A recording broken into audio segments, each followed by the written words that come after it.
Hello, everyone. Welcome to this week's Her Story Unscripted. I am very excited to have Kate on this beautiful Monday morning. Her and I just virtually met, but her subject is definitely something that's been sitting in my heart and in my soul, and a lot of people in my world. And we're going to talk about the world of being sober. And so I cannot wait to have this conversation with you. So, welcome to the podcast. Thank you, Heather. Thank you for having me on. I'm excited to talk about this. I'm like, as soon as, I get emails from different guests to come on, and I was like, yes, yes, yes. And I always feel that my guests come on at certain parts of my life, or certain parts of days where I'm like, okay, this is a conversation that I know is needed in my life and is going to like sit. And so I'm really excited. So, where are you from? You have a beautiful accent. Where are you from? Thank you. I live near Manchester in the UK. Okay. I'm British. Um, yeah, and it kind of makes sense because we have a big drinking culture over here, but I think you do in the States as well. Well, I sit in Sonoma County, which is like the wine country of the world, pretty much, at least in California. And so we are around alcohol. Clearly, wine is a big thing around here, and I've always had jobs that were in, like I entertained clients, and that was what my job was for 12 years. And whether that was like going to coffee or having going to lunch and having a glass of wine or going wine tasting or going to dinner, alcohol has always just been in my life. And it's one of those things that I know is physically hurting me. Like I can feel it in my body when I drink it, and I feel like crap the next day, and it unmotivates me, and all these reasons. But still, I struggle to say, why do I need it? Or I'm like, I'm good. I'll do it only once a week. And then when I do it, it's like I go all out and then I feel horrible about it. So I'm really excited to have this conversation because I know that I'm coming at this not alone. I know a lot of women in my life that are going through that. So talk about Yeah. your journey because this, like wherever people are trying to educate people and to support people, I think always comes from a story. So tell us a little bit about yours. Yeah, thank you. Like so many women of our generation, I started drinking quite early when I was a teenager. And just the minute I started drinking, it was a little bit of a problem for me, but not in a huge catastrophic way. It was as if when I started drinking, I discovered the secret to filling in all the gaps and the flaws in my personality. So suddenly I was better at talking to guys, I was more confident at socializing, dancing, whatever it was. Alcohol was like this, oh my God, just this thing. Hmm. And I'd grown up watching Sex and the City, and I really thought drinking was glamorous. It's what independent, successful women did. And I went to university, again, massive drinking culture there. And I think the problem for me was that I never had this rock bottom moment. I had this unhealthy, problematic relationship with alcohol from the get-go, but nothing really dramatic or bad happened. Not so that you could go, and that was the moment I knew I had to stop. Yeah. Some And people this is have where, those. yeah, some people do have Yeah. those. And and it's the wake-up call they need, or it's one of many wake-up calls, maybe. But what I realized is I am not alone in having this experience of really having no dramatic rock bottom, but yet having a relationship that doesn't feel normal, but Mhm. it doesn't look like the stereotypes that you see in movies and TV shows about what problem drinking is. So I just spent a really, really long time feeling confused and wondering, wow, it's going to be so awful if I stop drinking, but I don't seem to be able to drink normally. So I just felt completely lost in this no man's land, this gray zone. It's really hard. How long have you been sober? So I've now been sober for 13 years. Wow. Yeah, so I Wow. stopped drinking about 6 months before I turned 30, Okay.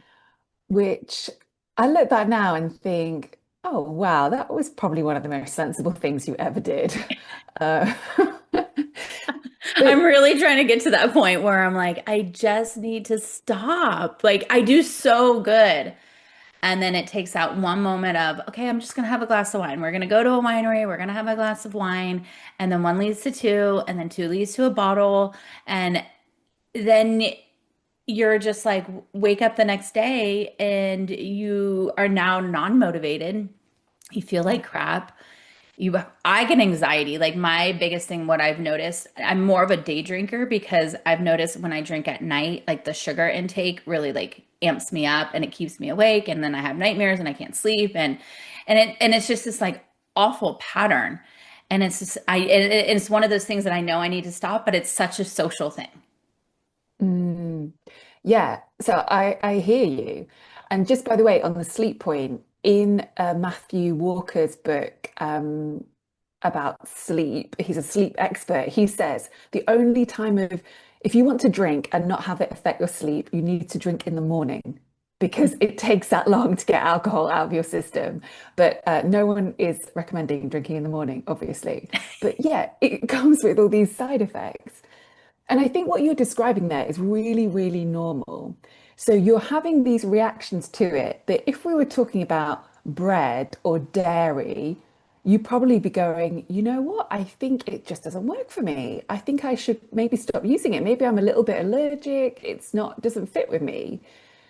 But because it's alcohol, we give it second chances, third chances, fourth chances. We are so attached to some of the benefits that we believe it brings.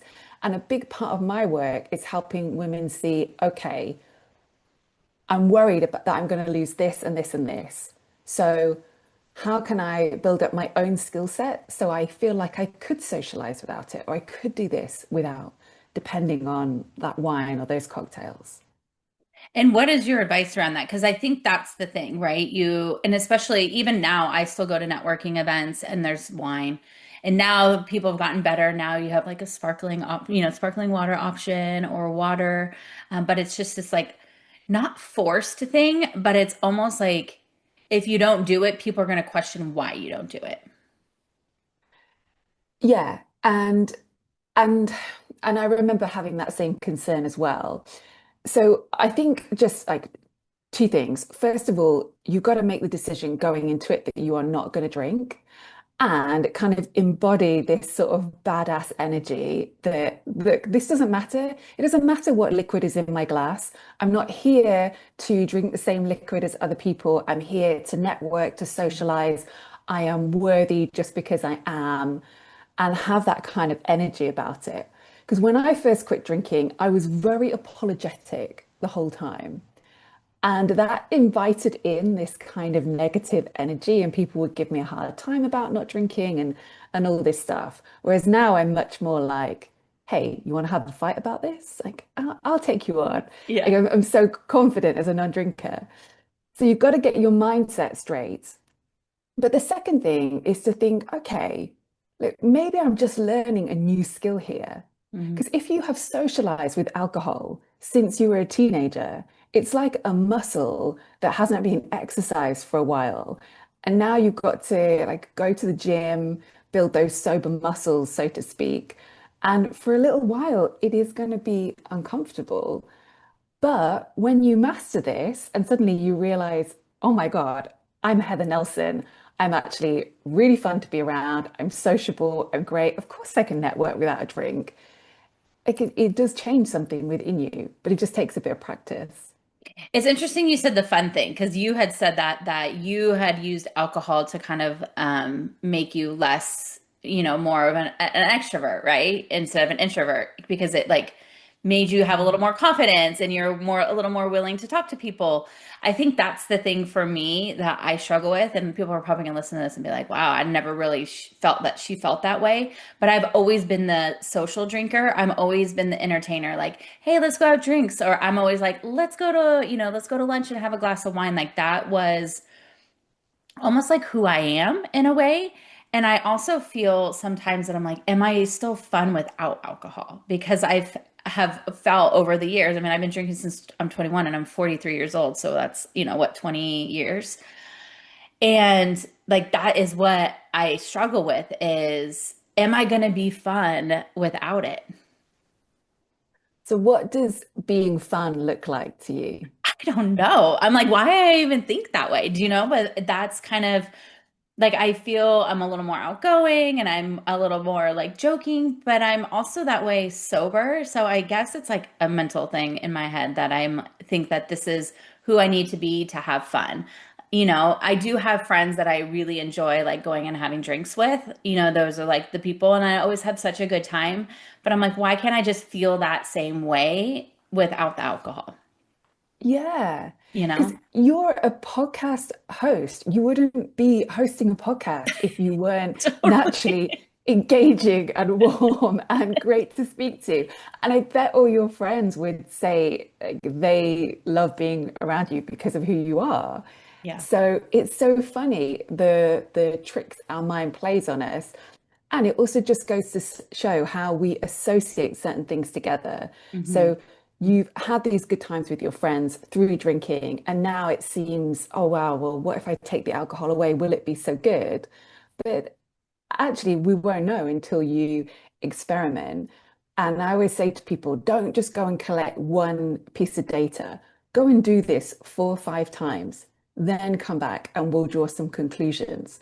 But because you might be surprised, like, what if you have a much better time without drinking because you're not numbed and dulled, and actually you have a real moment of connection and actually things feel better? You just don't know. Hmm. So true. I think the number one thing that people are going to say they drink, at least especially in my world of moms, is at the end of the day, they've had a long day. They want to come home. They want to unwind. They want to just chill out. They always have a glass of wine, which again can lead to two, to lead to a bottle. They can, a lot of people joke like, we can't leave a bottle of wine open. Like we have to drink it all. And now Yeah. you've just consumed a whole bottle of wine. What tips and tricks helped you to kind of take that away? Because I do think that's probably the number one thing most women say is like, I just need it at the end of the day. I just need it to deal with my kids. I just need it to, you know, get through the evening of chaos. What's Yeah. your advice on that? Yeah. So first of all, I would just invite everyone to have compassion for themselves if they find themselves in that loop, because that is how alcohol, and particularly wine, is marketed to us women. It is mommy juice, you know, all the cliches like it's wine o'clock somewhere. It's like it's laughed about, it's normalized. Like alcohol is the only drug on the planet that gets romanticized this much. And I think for mums in particular, it really is seen as a kind of assistant or a necessary part of life. So that creates this own its own little kind of self-fulfilling prophecy, really. We talk it up like this and then we rely on it. And you go to my local supermarket and the wine is right there by the entrance next to the bread and milk, like this essential thing. So yeah, why wouldn't people rely on it like that? But I think one of the key things I think when I look at women's drinking and I work with clients is that behind every craving for alcohol is some kind of unmet need. Mm, And alcohol is like this sticking plaster. Like there's nothing as addictive as something that almost works. And alcohol almost kind of works. And so it is stepping in there and trying to fix something, hide something, resolve something. And the annoying thing about alcohol is it's dead easy. You can drink as you cook tea. You can drink as you try and shepherd kids through bath time and into bed and everything. It's just very convenient. But yeah, to answer your question, I would say, okay, like let's think about what you need at the end of the day. Maybe it's a moment to catch your breath and decompress between work and your second shift of the day, cooking tea and doing everything else like mum related. So it's like, okay, how could I find a way to meet that need and decompress slightly before I go into that. So one of my students, she um, just started like, I think she used to get the bus home and she started getting off a couple of stops earlier so she could walk the last bit and have a little bit more time to herself to kind of regulate, then pick her kids up from the babysitter and then walk them home. And it sounds like just such a small thing, but then she's not kind of slamming from one thing into another, just catching her breath. So it might be something like that. It might look like asking for more help, um, putting yourself first and allowing yourself to do more stuff that fills your cup, whether it is connecting with others, getting the support you need, or even being entertained. Because sometimes drinking is about trying to relieve the boredom of those daily routines. So good. What a great way to like think of that. Because you're right. I'm like, it's like usually it's like a transition. And most of the time, like we were saying, it's from, being either in work mode all day to now having to come home and be a mom. And that what that transition looks like in the chaos. But what is it that you truly need? And maybe it's like Zen, or maybe it's changing the music, or I know a lot of women have been trying to pretend because it's more of like the ritual, right? It's the pouring of a glass in a wine glass, and it's that, that same routine, but what if it's instead of wine, it's a seltzer, like a water seltzer, like a sparkling water with ice, or like something that makes you feel like it's wine, but it's not, but it's still that same, like still in the same vessel, it's still the same action, but doesn't make you feel like crap. Yeah, and actually, I really encourage that because a big part of those wine cravings can be hunger and thirst. Like, it's no coincidence you have the biggest cravings to drink at the end of the day when it's been some time since you've eaten. You are probably looking for a bit of a sugar boost in wine because there's lots of sugar, especially in white wine, rosé wines. So if you want to have something like a fruit juice mixed with seltzer or tonic water or something like that, that actually is gonna rehydrate you a bit, which will make you feel a bit better.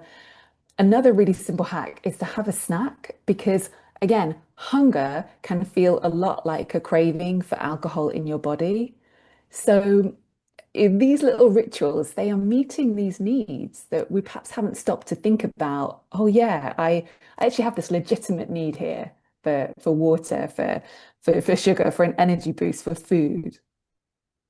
During your 13 years of being sober, I'm sure the first few months was probably the hardest, right? They always say the first 30 days are the hardest. What was the hardest thing for you? And what were some things like that you implemented? I know we've talked about a few, but is there any others that like really helped you kind of get through that hard, like the 30 days, right? Because that's like a habit, right? If you can conquer that, what are some tips that you felt like were beneficial for you? Yeah, I think the thing that made the biggest difference the time I actually stopped drinking was rather than telling myself, this is it, I'm never ever drinking again, like I did all the other times. Instead, I said, okay, I'm going to stop drinking for 100 days. And I got this idea of 100 days because I'd stumbled across some blogs written by other women who sounded just like me, who'd stopped drinking. And they were talking about this period of time as being really good because it was longer than just trying to stop for January. Um, and it kind of got you into a bit of a rhythm so you could really get used to sobriety and get used to doing things alcohol free. And that appealed to me. And I think at the time, I'd not long started this job and I'd been on a 90-day probation period. And I kind of thought, yeah, I'm doing the same thing with alcohol-free living. I need to give it a proper shot and I'll just make a decision at the end. So it was kind of managing my mind around that really helped. But also in stumbling across these blog posts, I then started blogging anonymously myself. And this was back in 2013, where lots of people seemed to be writing blogs.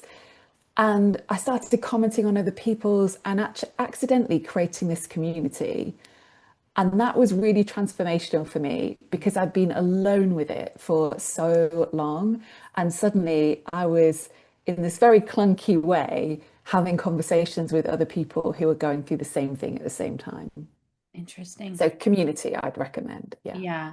What has life been like mentally and physically by you not drinking? I honestly believe it's one of the best upgrades I've ever made. And I would not have believed that when I stopped drinking, I promise you. Um, I thought not drinking was going to be this kind of lifelong punishment for not being able to control my drinking. But yeah, like I stopped drinking, I lost weight. I used to have this really bad rosacea, and like my skin calmed down. Suddenly, I wasn't going to the gym just to punish myself and try and like work off some of those wine calories. I was doing it because, oh, I want to get stronger, or actually, this is self-care. It also led to incredible clarity. Mm. Like just a small example, at the time when I stopped drinking, I realized I was in this career as a journalist that I didn't like anymore.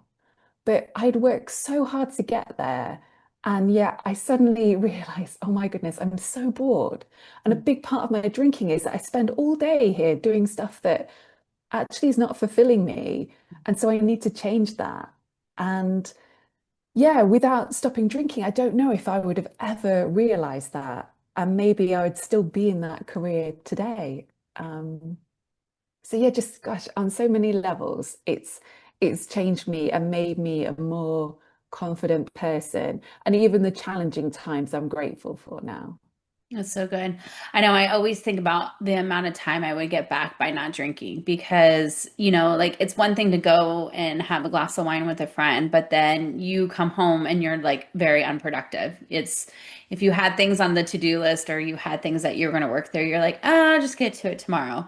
And then tomorrow, Yeah. and I'm like, I just had 3 hours that I could have, reached out to other podcast guests or, like there's so many things that push down, and that's I think where I'm sitting in my life right now is that I could be so much more if I didn't consume my time with drinking. Not do I want to give up my social time? Absolutely not. Do I want to be around my friends? Yes. But it's not just that time, but it's the post time of either that day or not feeling so great the next day and you're like, "Oh, you're foggy and you want to sleep in." And then again, if you're in a really good healthy routine, you wake up and you go work out, well, then you don't want to work out because you might have a headache or whatnot. And so, for Yeah. all of these reasons, like I know, but then you just get sucked in as soon as I'm like, okay, I'm gonna go to this event and I'm not gonna drink. And then you get there and they're like, come on, Heather, have one glass of wine. And then you're like, okay. And then, boop. And then you beat yourself up about it.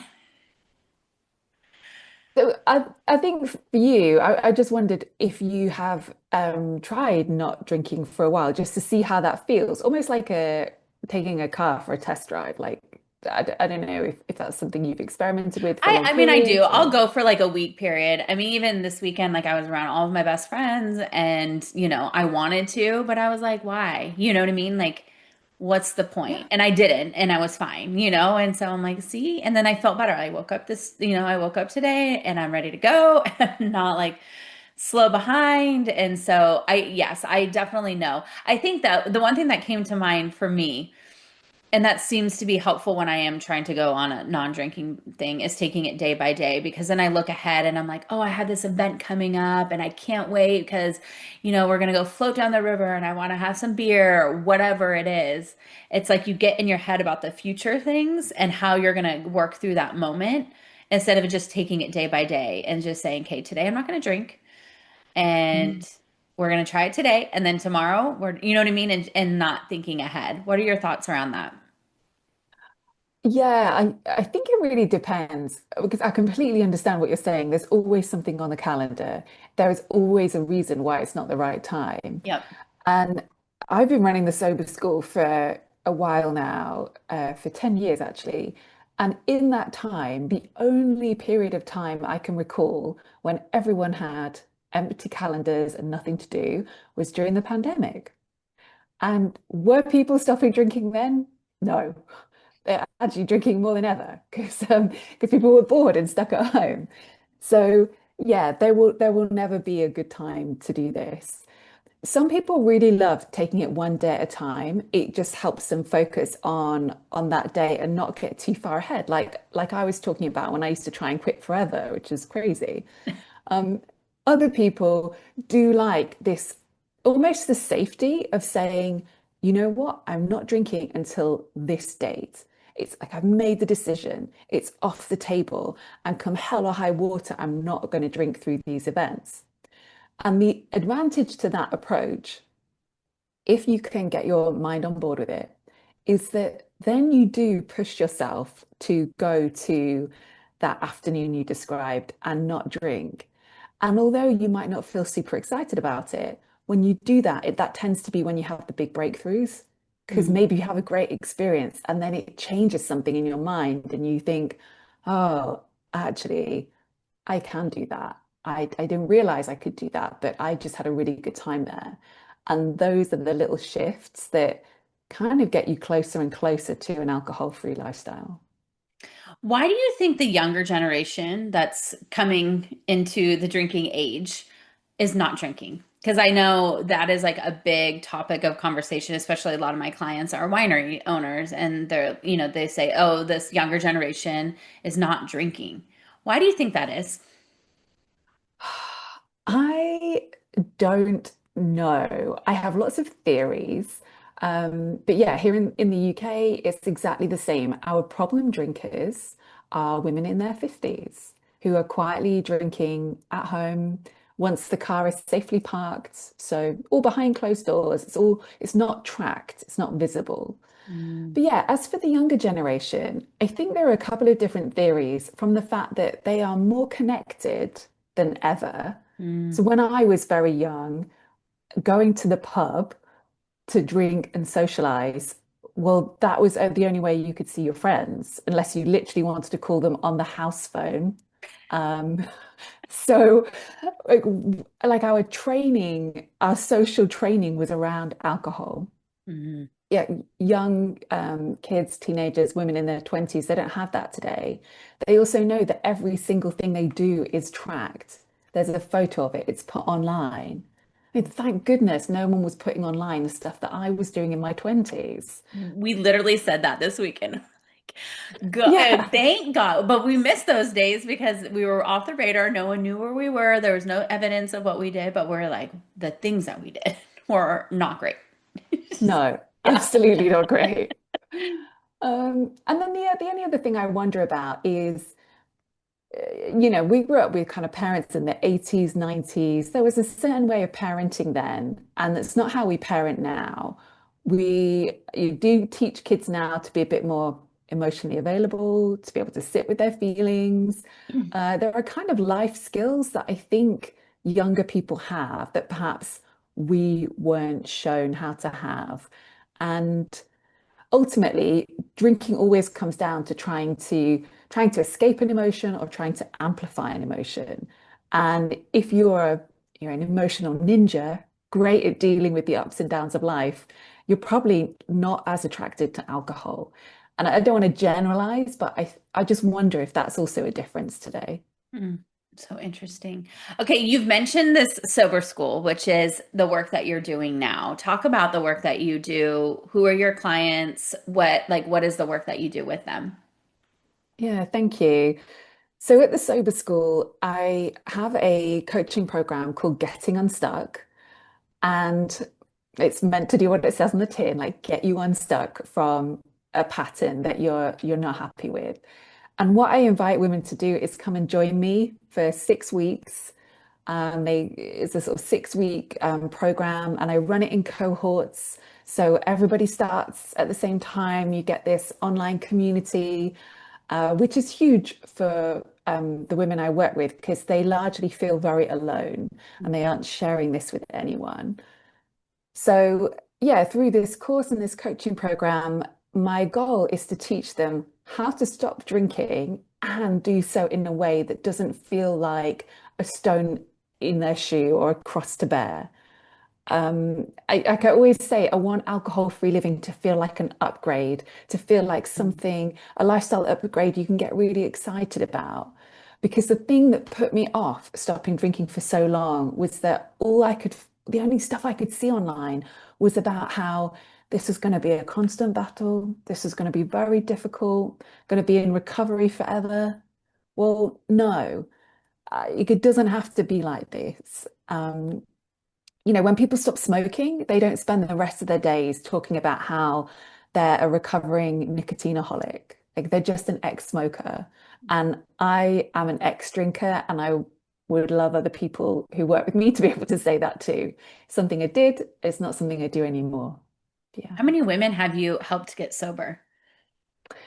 So I've had more than 4,000 women go through my program over the 10 years. Wow. Um, yeah, and I am not in touch with all of them anymore because obviously it's a huge number. So I don't know how to quantify the success rate, but I'll just say one of my oldest students is 10 years sober from Wow. my very first course. And she's actually my youngest student ever. So I thought, wow, like that's really cool.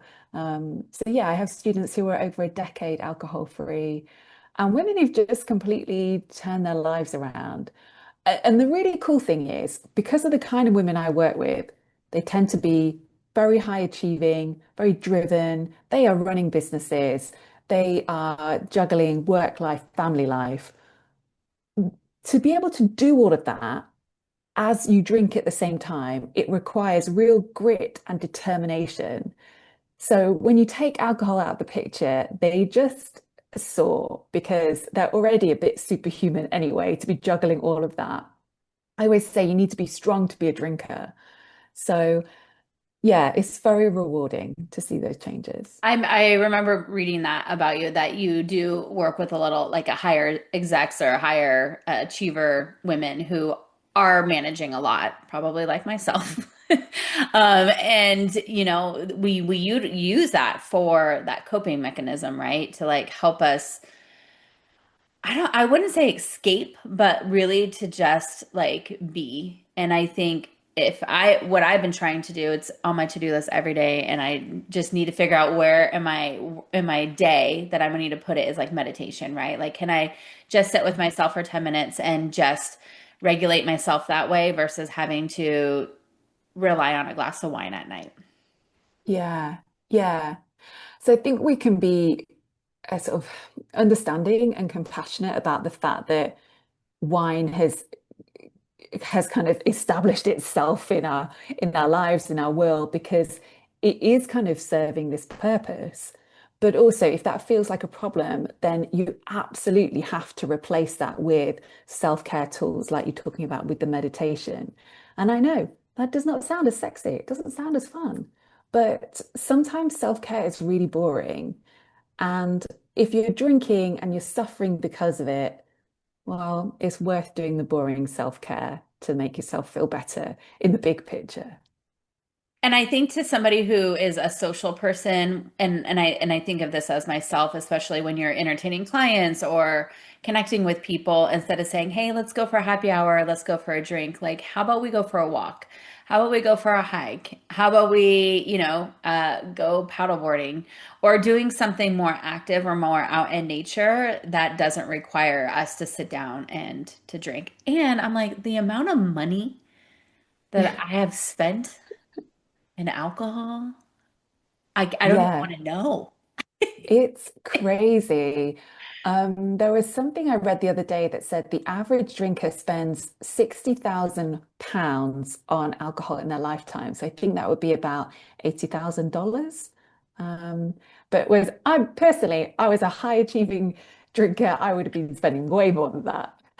I mean, I But even think of like, when people go, "Oh, when you go out to eat, it's so expensive." Well, yeah, especially if you're drinking, because now a glass of wine's like almost $20 or a cocktail's like $25. And you have two, and that adds up so much over time. And it's like for all of these reasons, it's like, Heather, why do you continue to like fall back on this? And I do think at the end of the day, it's one of those things that has become such a routine in my life, and like that's how always felt like I've connected with people, and I just need to find other ways to do that. Mm. But you had some great ideas there, such as I know. going for walks with people. And it would be interesting to test it out because sometimes other people are kind of up for doing that, but they almost need someone else to go first and suggest it and say, hey, rather than the alcoholic brunch that we do, why don't we try this? And they're kind of up for that, but they need someone else to shake up the routine first. And you strike me as being that kind of person who Yeah. could do that. Well, and even on like, it's like you go and you're like, oh, what cocktail are we gonna have? Or what mimosa? Now I'm like, oh, what kind of fun coffee are we gonna have? Or like going back to your youth and having a Shirley Temple, or those fun drinks that you necessarily kind of put aside because you've prioritized wine or a cocktail. And so because I've been pregnant so many times, that was always the fun thing for me because I'm like, oh my gosh, I have to be sober for 10 months, which I know I can do because I've done it 4 times.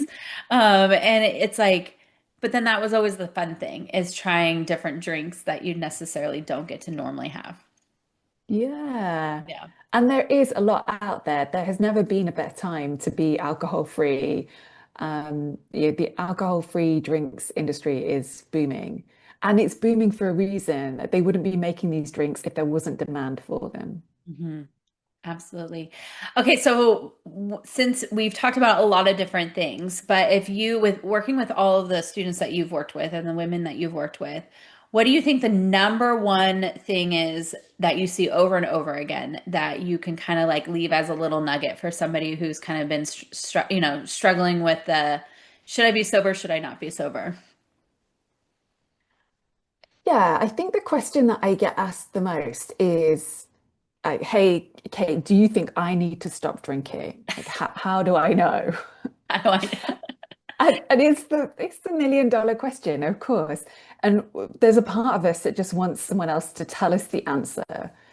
But when you're a gray area drinker and it's not black and white and you're not having those rock bottom moments, it is a little harder to figure out. And so my answer is normally, look, if you're unhappy in your relationship with alcohol, try cutting back. I know, like not a radical idea, but try it for a while and then keep a bit of a diary about how you're feeling. And there's no secret to moderating your alcohol intake. There is no magic trick that you've overlooked. Yeah, there are strategies you can look for online. There's loads of stuff if you Google it. But if you've tried, 3, 4, 5, 10 tips for cutting down, and it's only working once or twice, and then you drink in a way that you regret and you feel bad about, notice that, notice that, and then perhaps experiment with alcohol-free living. I strongly recommend stopping for at least 6 weeks because that just gives you a proper taste of what alcohol-free living can be like. And start questioning your beliefs as well. Make a list of all the things that you think alcohol provides for you. Like write that on one side of the page, and then on the other, just note down any evidence you have that kind of rocks that assumption, that maybe questions it a bit. So just start gathering data, keeping notes, and really making an assessment because sometimes we don't know how much we're suffering until we see it in black and white and we can step back from it a bit. And we just want to get out of that pattern of normalizing feeling bad a lot of the time without realizing it. Mm, so, so good. I am so thankful that you came on the show today because I always say, like, you come on a sh my guests come on a show at a certain point in my life, and this is something that I've been really thinking about, especially heavily this last weekend. And and it's always like clarity and motivation to be like, okay, you can do this, you've got this, you have the tools, you've done it because you've been pregnant, like you can do it. I've seen my dad. My dad was an alcoholic my whole life, and it was either alcohol or his daughters. And he had to make the choice and he chose his daughters and stopped drinking and he's been sober for I don't even know like 30 years now. So it's like I know Wow. it can be done and I can see a flourishing life that he's had to be able to overcome that, you know? So I have to like remind myself like he is my motivation to be able to stop. And again, I'm not saying coming at it because I feel like I'm alcoholic. I just know that I deserve better and that I don't need to waste so much time and money on something that makes me feel like crap. Yeah. Oh, I love that you've got that experience there. And also just to say that you don't need to identify as an alcoholic in order to stop drinking. You don't need to label yourself. If it serves you to do that, great. But I don't. I don't use that label about myself. I love that. Thank you so much for being here. Thank you for sharing your story. And in the show notes, people can follow you and find you. And if, you know, they think a program like this is something that would be beneficial to them, they can reach out and be a part of your ecosystem because I do think you're so right with the community, right? Like it's one thing to have a one-on-one coach, but to have a community of support and even locally finding those friends who are trying the same thing of not drinking and, you know, getting in their ecosystem and spending more time with them and making those right decisions. But thank you again for being here. I'm so glad we connected. Thank you so much for having me. It's just so good to talk about alcohol and sobriety like this. Yes, congrats. I mean, 13 years, that's amazing, especially in the world that we live in right now. So, um, I know you're inspiring lots of women today listening to this story.